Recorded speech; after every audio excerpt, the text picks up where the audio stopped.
Okay guys, Beast Herds of the 9th Age. Let's take a quick peek.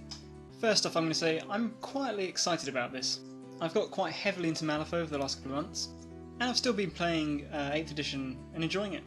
But the thunder has very much been stolen by Malifaux. But having once bitten the Sustainable Centre and even Mr. Malorian starting to become active again and posting content on this topic, it's hard not to get excited about the feeling that a bit of pace is gathering. And those three in particular practically taught me how to play Warhammer, as I'm sure they did for many of us, and are really the ones that inspired me to start up my channel. So this is going to be my superficial review of the new Beastmen book, Beast Herds. Obviously, Once Bitten was involved in writing this, and so any content he produces on the subject, and for that matter any big mouth 13-year-old on the forums, are likely get to have a much more insightful or informed perspective on this than I am. But with all the reviews that some of the other channels have been doing on their favourite armies, I thought I'd join in and do mine anyway, and do my own small bit to keep the momentum going behind this project. And this is not going to be in detail. Fair play to the others who can spend an hour and a half or so picking through and discussing the many interesting and intricate points that do need discussing, because it's fun. But that's all a bit too polished for me, so I'm going to sit here and wish on about goats at high speed. First up, Army Special Rules. Primal Instinct is the same as Primal Fury, and it goes without saying that I'm just going to assume that you know 8th edition rules and are already one of the herd. Slaughterer is near as damn it the same as Slaughterer's Cool, except it makes your frenzy checks harder to pass. Drunkard is a new one. Once Bitten talked about it in more depth in one of his videos, but models with this rule can either be sober or drunk. Sober makes them fast, and drunk makes them more belligerent. I kind of missed the old random table, but I still think this is a pretty fun rule, and it's definitely more solid in terms of making things usable. Battle Hunger is a new one, and it synergizes great with Ambush, making it harder to fail charges if you're not going in the front. Looted Booze allows models to toggle their drunkard status in-game, which is pretty fun. Blood Rights basically makes a Shaman a BSB, but he takes wounds when you use the reroll, and that is a huge boost to our staying power. And I guess it is kind of thematic, but to be honest I'm not really sure how necessary it was to add this. Definitely a cool rule though. Immune to Stomp only really applies to Centaurs, which we'll get into later, and then it isn't an army special rule, but so many of our models have it that it might as well be. We have a Strider Forests, which means forest terrain doesn't slow us down or mess with our steadfast and rank bonuses, which is freaking awesome. So yeah, our good rules stayed, and we gained some good new ones. So our armoury took a bit of a hit, but who needs man-thing weapons when you've got horns and hooves? We can now get lances, and I get the feeling there's a theme of our goatee warriors hitting pretty hard in combat now, possibly with more opportunities to break enemies on the charge. We've got the Beast Staff, which is the old Bray Staff back from 6th edition, and that's just freaking great. I loved that weapon. And the Beast Axe is kind of a new concept, and I'm sure it's going to make our characters pretty heavy hitting. Totems are a big new thing.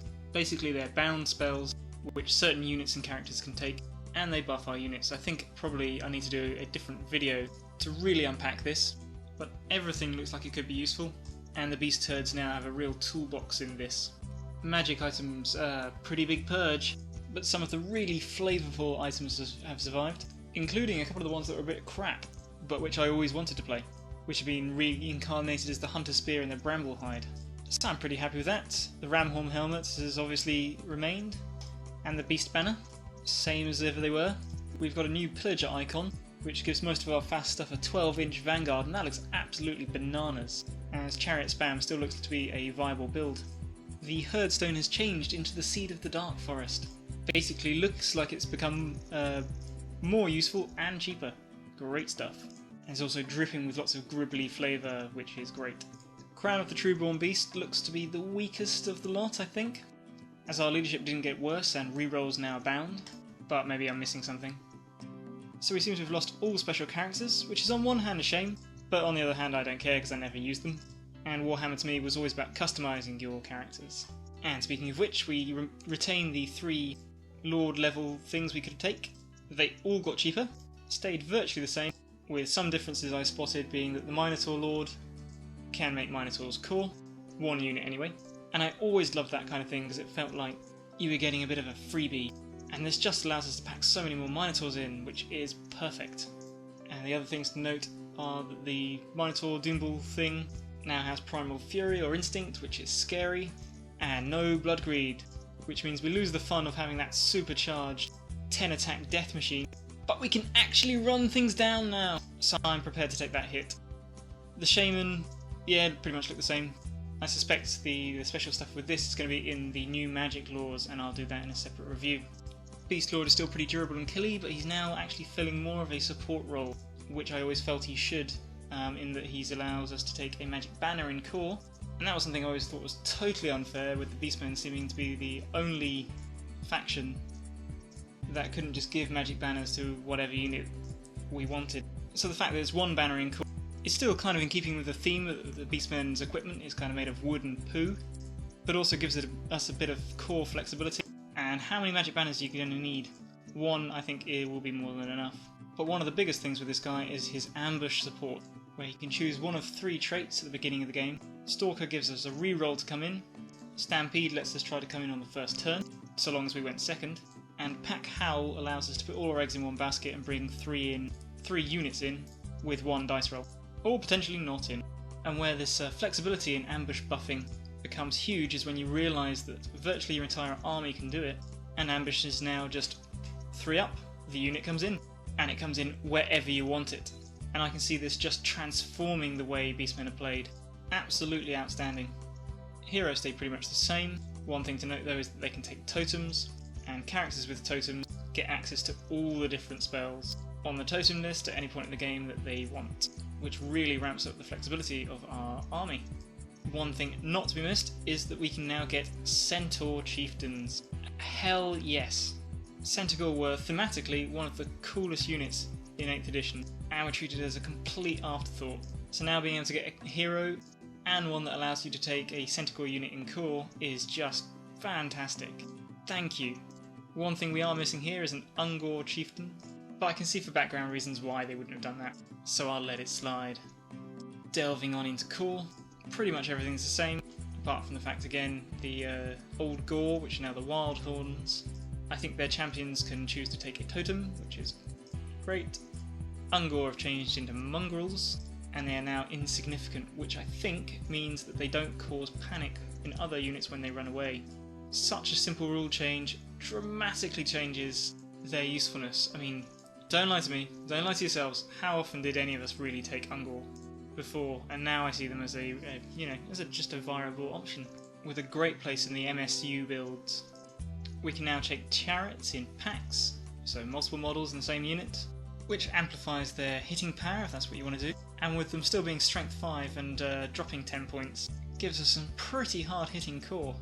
And by the way, I should have said, the numbers to the left of the / are the points cost for the basic level of each unit, and the number to the right of the / is the cost per model for adding additional models to that unit. As you can see in the case of the chariot and some of the other models we'll cover later, there's a bit of a discount when you buy in bulk. Finally, not only are hounds now counted towards core, but they don't cause panic when they die and flee, and you can give them poison attacks, which maybe you could give before, but I'd never used them, so I don't know. Oh, you could. But now it's 1 point per model, and I imagine having cheap fast troops with poison can have a number of uses. Everyone's favourite, special. Things got cheaper, and in my opinion, either stayed the same or got better. Minosaurs, again, lost Blood Greed, that double-edged sword, but we gained the ability to reroll and have Frenzy off the bat, which means they don't need to be babysitted by a model that costs 1/10 of your army. Really looking forward to putting these bad boys into action. Our Bestigor, now Longhorns, have the flexibility to drop a bit of strength to get a bit of speed with the equipping of halberds instead of great weapons, if they so choose. And I've always loved halberds, but we've never had them in Beastmen, so I'm very excited by this. Also, if you take them in small enough units, they can ambush. Get in. Now that's what I call a shock troop. Centaurs, the old Centaur, now this is what we're talking about. Still got 2 attacks, benefit from that drunken rule we were talking about at the beginning, so they can basically be kind of fast cavalry, or kind of heavy cavalry. Probably not quite as good as either, but the ability to start fast and get killy, I think is worth that sacrifice, especially compared to what they were before. And they're immune to stomps. And that's interesting, because I can really see a role for these guys now, belting it up the board like fast cavalry, changing into kind of heavy cavalry, and taking on monsters with 2 strength 7 attacks apiece, and being immune to psychology. So at a glance, I'm thinking these guys are now the Beastmen's premier monster hunters. Ravagers are harpies with toughness 4, Razor Gore, the new Razor Tusks, get quite a hefty discount if you take more than one of them, in a unit that is. Razor Tusk Chariots are now seriously worth considering for their points, and the Hedge Fiend is the old Chaos Spawn, and I think that's a great new name. And its sleeper ability allows you to deploy it in any forest at the start of any of your movement phases, or movement sub-phase I should say to be specific. And that looks like it's got some pretty nice synergy with that Seed of the Dark Forest, and with the ambushing theme of the army as a whole. So I could really see myself trying one of these out, I think. Finally, the rare section. Some of you Beastmen players may have forgotten what this is, so as a reminder, this is the part where you take big scary monsters, and your opponent doesn't do a dance of glee. First off, everything's cheaper. The Cyclops is the Cygor, he still throws his rock, he can't march and do it, but it's otherwise the same. He can pick an enemy wizard and give it -1 to cast, rather than that leadership joke that he used to have. And all his attacks, including the rock, are holy, presumably from all the stuff he's been ripping off temples. But it means that things he hits has to re-roll successful ward saves, or invulnerable saves, or whatever they're called. And when you think what a holy rock thrower can do to a big unit of toughness 3 demons, I think we're going to have some fun with this. The Gorgon's attacks all but ignore armor and regeneration, and his healing got a whole lot more reliable, although he's lost his ability to just eat an enemy model, which was hilarious on those rare occasions where it actually happened. The Jab's life has become the Jaculus, and that's going to raise a few eyebrows at some gaming tables, I think. I had to Wikipedia this, but apparently a Jaculus is a small dragon that jumps out on people. Not sure why they couldn't have just called it a Jibberwocky or something, but what's in a name? I think it's now really interesting. It's got a bit of a limp stat line for a monster, and it's a bit slower now with a fly of 8, but it's enough to get it behind enemy lines, where it can sit there giving -1 leadership to all enemy models within 6 inches of it. Maybe that doesn't sound like much, but been playing Marifo recently, and there's a model called the Widow Weaver that I like, which does a kind of a similar thing just by lowering your opponent's willpower stat. And it's actually really useful. And given how hard it looks like some of our units are going to be hitting, even if the enemy's stubborn, if we're winning combat, it's just making it that little bit easier to break through and overrun. And this on a thing that's still a monster, that's cheaper than the old Razorgore chariot. So I'm liking the look of this thing a lot, and it's really inspiring me to get my model painted.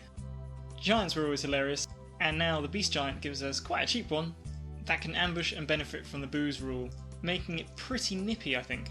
So that was my overview. I'm sure I've missed a ton of stuff, and feel free to share anything that you've spotted or that I got wrong. It's always good to learn. But in summary, I think the totems offer a real toolbox to our army. Ambushing everywhere is really going to change the way that you can play it. Centaurs look fantastic as monster hunters, and I'm so happy we can get a hero. Not causing the rest of our guys to leg it off the board suddenly makes Ungol so much more usable, and I think we can really play the chaff game, especially now the hounds count towards the core attacks as well. The monsters now look great, and I can't wait to be putting them on the table, but that does kind of lead me to my big problem with this, and that's no trolls! Where are my Chaos Trolls? That makes me really, really unhappy. I appreciate that an argument could be made that they're just not beast themed enough or whatever, but I love my trolls, and that's a big letdown. I'm sure with the urge to simplify and the obvious competition with Minotaurs for a monstrous infantry slot, I can see what the writers were maybe thinking, but my trolls are getting on the table one way or another. It's still a beta, maybe there's a chance. But despite that, I thought this army book really gave the Beastmen a much needed adrenaline shot, but it hasn't gone over the top as far as I can tell. Most of the stats seem to have remained the same, which suggests to me that we'll be hitting pretty hard, but will still be as fragile as a Cygor in an unpadded carrying case. The writers have really kept the flavour and the character of the army, with all the ambushing, drunkenness, forest-based buffs, and blood-hungry savagery. And actually, come to think of it, there are no chaos marks, or any real references to chaos or the dark gods at all. And that's exactly what I want. In my mind, the goatees were always the embodiment of the wild, the dark, gribbly things from the badass nursery rhymes of backwater village people. I don't want them wasting time worshipping stuff, and they should be out there despawning temples and revelling. So yeah, very happy with the way the army's been themed. Well, that's all I wanted to say. I hope you found it interesting. Take care.